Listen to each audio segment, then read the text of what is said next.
like a paranoid looking over my path. It's like a whirlwind inside of my head. It's like I can't stop what I'm hearing within. It's like the bass inside is right beneath my skin. Hey guys, how's it going today? It's KDUBZ here, bringing another battle today. Now, looking at the last upload here on what was your favorite grass type Pokemon? I again got a lot of very responses from you guys, so I'm just gonna pick my favorite out of all of them. My favorite is Torterra, because Torterra is a turtle and I like turtles. Alright, so let's look at today's comment question today, following the type theme here. You guys see the background is yellow, so obviously, what is your favorite electric type Pokemon? My favorite personally is the Magnezone because it is very, very powerful. You can set a substitute on a steel type, or you can go for the choice card and just revenge kill it with a Magnet Pull. And that makes Magnezone a very versatile Pokemon. Though it may be frail, don't be, what can I say here? Don't be making this Magnezone here useless on your team, because Magnezone is very, very good against Skarmory, Heatran, and all the like. So what is your favorite electric Pokemon? Please comment below, I really appreciate it. Now let's look into today's battle today. I got a match against TheMultiHGW. He's actually got a new channel with the Z in the beginning of the TheMultiHGW here. His link will be in the description and feel free to check him out. Now let's look at his team here. He's got a very, very standard OU team. And his biggest threat will be the Blissey. As you guys saw in my previous upload, Blissey and Chansey proved to be the biggest problem for whatever team that my opponents bring. So let's see how well I do against this thing this time. I'm gonna lead off with my Choice Man in Infernape here. He thinks it's Focus Sash because I do lead off with it. So he's gonna go for the first turn Earthquake, predicting my Stealth Rock or whatever. But I know he Choice Rocked knowing the way that he brought it in first lead. So I'm gonna go right into my Rotom-W here. If he goes for the U-turn, then that's fine. But I really wouldn't want to take one. I did predict the Earthquake, so I go into my Rotom-W, which has it Levitate. And I'm going to go for the Volt Switch here on the incoming Celebi, knowing that Celebi can completely wall me anyway, and his only ground type was the Landorus, so I was pretty safe in making that move. I'm going to go right back in, I'm going to go right into my Scizor here. I should have run back into my Infernape because Choice Man Infernape U-turn is going to do Transport super effective damage to that. Here, he's going to predict that I have the Choice Band, as I usually run that because I run Choice Band most of the time. But now nowadays, I'm going to run the Sword Stance, Max Attack, Life Orb ones, just because I find this thing much more powerful, and once the thing sets up, it can do a lot of damage. However though, I make another stupid play and go with the Bullet Punch on the Lucario. It doesn't kill it, and he's just going to kill me off with a close combat. Now here, I'm going to bring in my Infernape here, and I make a really derpy play again. I knew that Lucario had extreme speed, and then I went for Mach Punch for some reason. I really don't know why. I should have went for close combat or a Flare Blitz, because it definitely would have threatened him to not bring something in. Especially because now you're bringing his Tyranitar, get the stand up, get some resilience damage on my team, and that is really unfortunate, because I can't kill him with a Mach Punch. He knows that, and that's why he brought a Tyranitar. I'm bringing my Scrafty here, threatening out with the Drain Punch, but he does predict my Scrafty switch, and goes right into my Celebi. I'm not sure if he did predict that or not, but Scrafty's basically a special defensive wall, so he can't really do anything to me. And mostly he's going to do with Thunder Wave or Giga Drain or whatever. He opted to go for the Thunder Wave here, which does kind of, slow down my Scrafty. It already is dirt slow, but I guess the pair actually is going to kind of help him. I'm going to go for the Bulk Up, knowing that he can't do anything to me. And looking at his team here, the Goliath Core, hopefully with enough Bulk Ups I can take it out, and that's what I really want to do here. So I'm going to go with a second Bulk Up here, as he does decide to switch out and go into his Goliath Core. And as I said, I'm going to go for a second Bulk Up here, get myself to +2 attack, +2 defense, and that is really good. Now here, I do not see the poison, the Toxic Orb on the Goliath Core, which tells me he is in the Acrobatic set. And Acrobatic set is really threatening to my team because flying will hurt. I don't really have many things to resist flying attacks except this Skarmory here. He opts to go for the substitute and then switch out to Blissey, which is great for me because I can set up my 3 Stealth Rocks. He doesn't have a spinner on his team, which is perfect. Now, by the way he brought in Blissey, I thought that he had Fire Blast, but as you guys will see, ended up he is a regular Wish Protect set, and that really sucks because Blissey and Chansey are just complete freaking I don't even know. This yeah, I don't know what to say against this thing. Blissey and Chansey are just the worst trolls ever. I'm gonna go for the Crunch, knowing that he'll bring in the Gliscor here. If I went for the Drain Punch, it wouldn't have done anything. And I do manage to get the crit off the Gliscor, but he does get the Wish Up on Blissey, which isn't all the way back to full HP, which did not matter at all. And that's really unfortunate because now I gotta switch out again. I fear the Acrobatics, so I'm gonna go right back into my Skarmory, knowing I can take one. He's good with Substitute again, and it's basically rinse and repeat. I'm gonna go for the Whirlwind here, knowing that it's gonna blow with Sub and Gliscor, and the Acrobatics not gonna do anything anyway. Flying to Acrobatics is not gonna do anything to max defense Skarmory. And sadly though, I do blow him into his Celebi, which I've seen this thing a million times. He loves to run HP Fire, and HP Fire is definitely going to do a lot of damage on a Skarmory here. However though, I don't think I'll leave it to stay and go for Brave Bird and stuff, but he does go for the T-Wave here, trying to just slow me down, and again trying to get the Parahaxis on me. But I went for the Brave Bird here just to get some damage up on the Celebi, probably forcing him to go for the Recover and stuff, so I can, you know, get some Whirlwind off, get a free switch, or do whatever I want. Now here I'm going to predict the Hidden Power Fire and go right into my Scrafty here, as he does go for it, because knowing that I could take him out with another Brave Bird, and unless he went for Recovery, I would just kill him. So he went for that, and it doesn't do anything to my incoming Scrafty.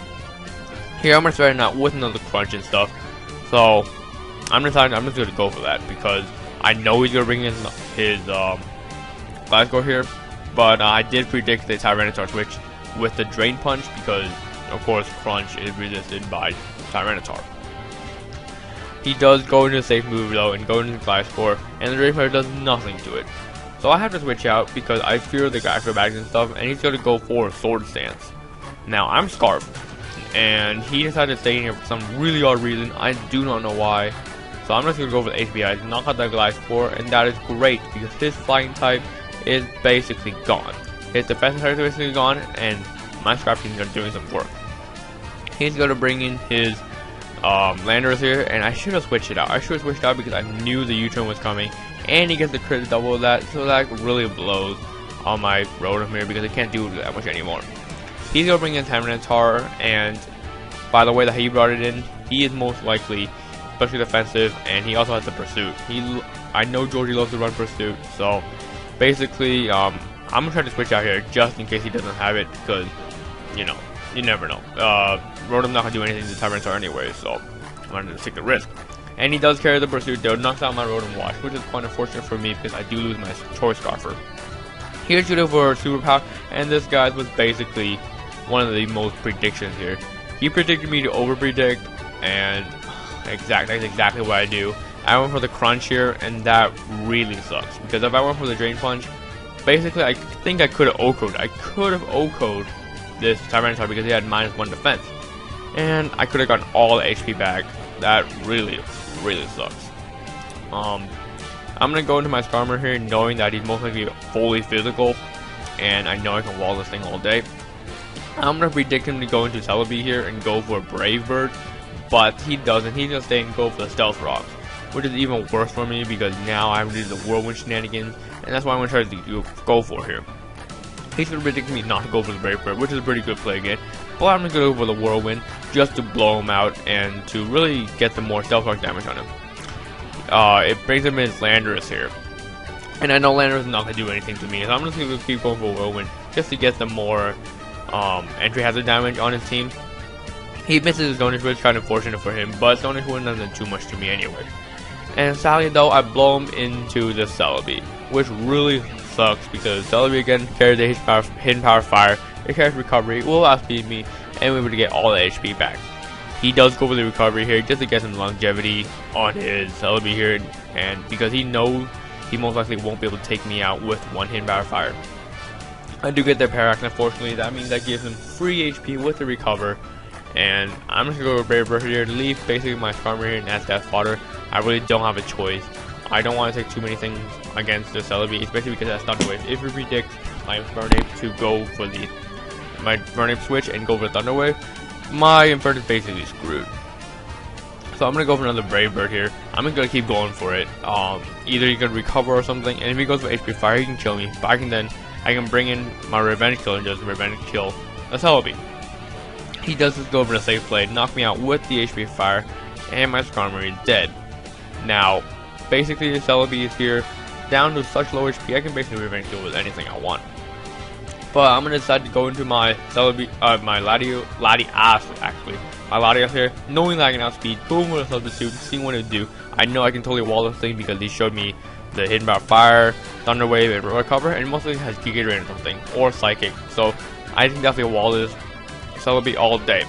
Knowing that, I set up a sub, and then I'm gonna go for Calm Minds. I'm gonna go for my first Calm Mind here, as he brings the Tyranitar, which obviously wants to pursue trap me in 2 turns. That means I basically have 2 turns to do stuff. Here I'm just gonna go for Dragon Pulse, knowing that I can go for something, just knock out the Tyranitar hopefully, and just do some damage to him because I know I can probably 2-hit KO the Tyranitar from that range. However, though, I do get the crit, which is quite unfortunate for him because Tyranitar is a especially defensive monster. It would have definitely stopped my Latias in its tracks, and it would have definitely helped him out. However, though, he does bring in Landorus, and I should have subbed here on the obvious U-turn that he brings in. Choice Scarf U-turn is obviously going to knock out my sub, outspeed me too, and he's going to decide to bring in his Blissey, guys. Blissey, the Blissey. Blissey, you guys know what the Blissey does. Blissey just walled everything. Any special attacker, you can't even do anything to it other than the trick. You're basically screwed against the Blissey. Now I'm going to speed up this part here because it's basically me just trying to get some Calm Minds up, substitute, recover, and all the other shenanigans. Because I want to try to get some Calm Minds up and try to do a lot of damage to the Blissey before I bring in my last Pokemon, which is the Infernape. And that is my last Pokemon. It is Choice Banded, so that means I'm going to be locking in something, and hopefully I can knock out this Blissey by the time his Landorus comes in, because if Landorus comes in, it's going to outspeed my what was it? Yeah, my Infernape, and I know I have to be behind the sub. I know how to do all that stuff, but he's going to go for a Toxic here, which basically means he seals the game here, because I can't sub too long, I can't wall him for that long, and I'm basically done here. The Star Wars going to keep going on. I'm going to keep going with Dragon Balls and stuff, and here I should have went for another Dragon Ball, hoping for crit and stuff, because there's really nothing I could do. The Recover really a stupid play because it basically just prolonged the Star Wars, in fact. Toxic just wearing me down a little more. He's gonna give more Wish Protect, and I can't really do anything to this thing. Finally, he's gonna kill me with the Seismic Toxic, and that's basically game because I have to bring in my last Pokemon, Choice Banded Infernape here. Go for the close combat, and then he can bring in Landorus. Choice Scarf Landorus is gonna wreck my Infernape, outspeed me, and even if it didn't, most likely Choice Banded Infernape would not kill the Landorus because it resisted close combat, and Landorus has some decent defenses. Again, he's gonna go for the Earthquake here, and that is game. So great game, TheMultiHGW. Please remember to check out his channel. Answer the comment question of the day. Please leave a like if you enjoyed this video, and feel free to subscribe to me if you want to watch more of my videos. Until then, this is KDUBZ here, saying peace.